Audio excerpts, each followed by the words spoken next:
Hello বন্ধুরা, welcome to Sharmistha cooks. শুভ রবিবার। আর এই রবিবারে এখন প্রচণ্ড গরম, মানে সারা সপ্তাহ জুড়েই কলকাতায় ভীষণ গরম এবং গত মাসেও তো হিটওয়েভ চলেছে। তো আমি ভাবলাম সেরকম কোনো স্পাইসি রেসিপি আজকে আপনাদের সাথে শেয়ার না করে একটা খুব ট্র্যাডিশনাল ড্রিঙ্ক আপনাদের সাথে শেয়ার করি। সেটা হলো ছাতুর ঘোল আর সাত্তু ড্রিঙ্ক। আগে আমরা ভাবতাম যে বিহারের প্রত্যন্ত এলাকাগুলিতে এবং বিহারের মানুষরাই বোধহয় ছাতু খেতে পছন্দ করেন। অ্যাকচুয়ালি সেটা একদমই নয়। এখন কলকাতার রাস্তায় রাস্তায় এই ছাতুর শরবত বা ছাতুর ঘোল বিক্রি হতে দেখা যায় এবং কলকাতার বাসিন্দাদের অনেকেই কিন্তু এই ছাতু খেতে পছন্দ করেন, ইনক্লুডিং আমার ফ্যামিলি। আজকে এই ছাতু ড্রিঙ্ক বা সাত্তু ড্রিঙ্কের রেসিপিটা যেভাবে আমি বাড়িতে বানাই এবং খেতে সবার খুব ভালো লাগে সেটা শেয়ার করছি। তবে আমি এই ছাতু ড্রিঙ্কে চিনি অ্যাড করব না, কিন্তু আপনারা যদি মনে করেন তাহলে সামান্য চিনি অ্যাড করতে পারেন। চিনি এখন সর্বৈবভাবেই সকলেই বর্জন করতে বলছেন। সেটা মাথায় রেখেই আমি যে ড্রিঙ্কের রেসিপিগুলি বা ডিটক্স ড্রিঙ্কের রেসিপিগুলি আমি আমার চ্যানেলে শেয়ার করি, সেগুলো কিন্তু সেটা মাথায় রেখেই করি, চিনি যাতে দিতে না হয় সেটাই চেষ্টা করি।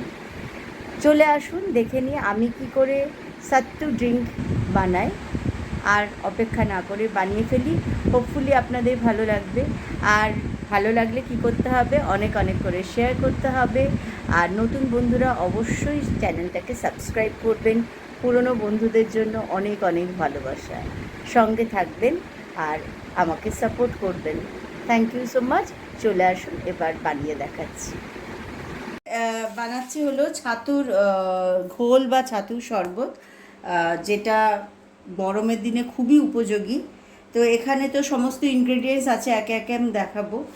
আর এখানে নিয়েছি আমি গোটা জিরে, এবং গোটা জিরেটাকে আমি এইভাবে ড্রাই রোস্ট করে নেব, করে মিক্সার জারে দিয়ে আমি সেটাকে একটা পাউডার বানিয়ে নেব। হ্যাঁ, পাউডার আমি বানিয়ে নিয়েছি, অল্প করে নিয়েছি, বেশি তো লাগবে না। তো এটা আলাদা করে রাখছি। এবার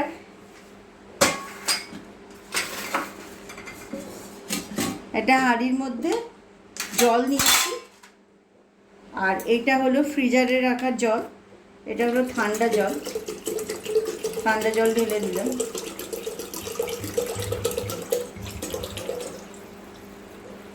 আমি এখানে মোটামুটি 3 গ্লাস মতো বানাচ্ছি। এখানে আছে ছাতু, মানে এটা ছোলার ছাতু, দিয়ে দিচ্ছি। এটা এমনই কনসিস্টেন্সি বানাতে হবে যাতে খুব গাঢ় হয়ে না যায়, আবার খুব মানে থিন হয়েও না যায়, খুব রানিও না হয়ে যায়, সেই রকমভাবেই বানাতে হবে।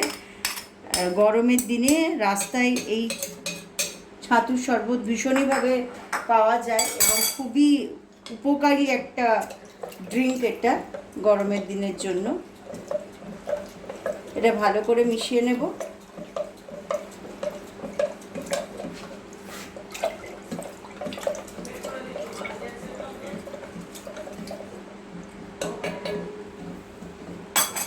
এর মধ্যে আমি কিছু আইস কিউব আগের থেকে দিয়ে দিলাম, আর কিছু রেখে দিলাম ফাইনালি দেব যখন। আচ্ছা, কিছু দিচ্ছি, কিছুটা রেখে দিলাম পরে দেওয়ার জন্য। এখানে আছে green chilli, chopped green chilli, সেটাও কিছুটা দিয়ে দিচ্ছি, কয়েকটা রেখে দিচ্ছি পরে দেওয়ার জন্য।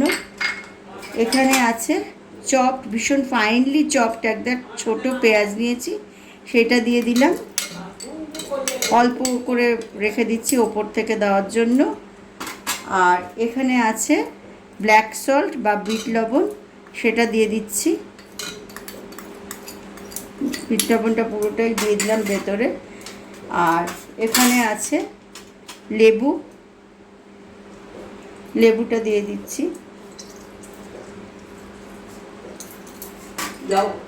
মোটামুটি একটা লেবু ভালো করে চিপে দিয়ে দিলাম। তো তো আমার মোটামুটি ইনগ্রেডিয়েন্টস দেওয়া কমপ্লিট। এটা ভালো করে গুলিয়ে দেবো।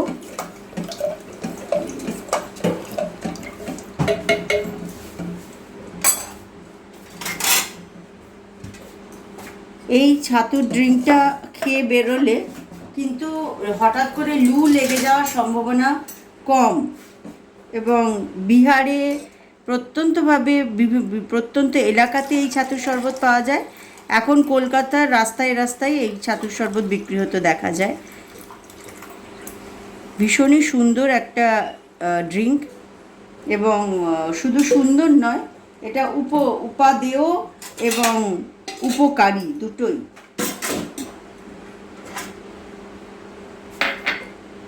এবার ওপর থেকে ছড়িয়ে দেব একটু পেঁয়াজ।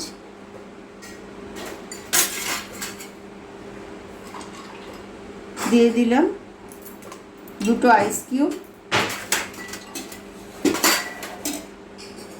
আর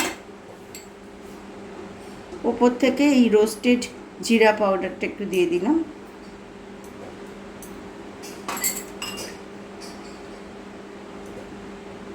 তৈরি হয়ে গেল ছাতুর শরবত, এবং দেখতেও খুব সুন্দর লাগে আর খেতেও ভীষণই সুন্দর লাগে।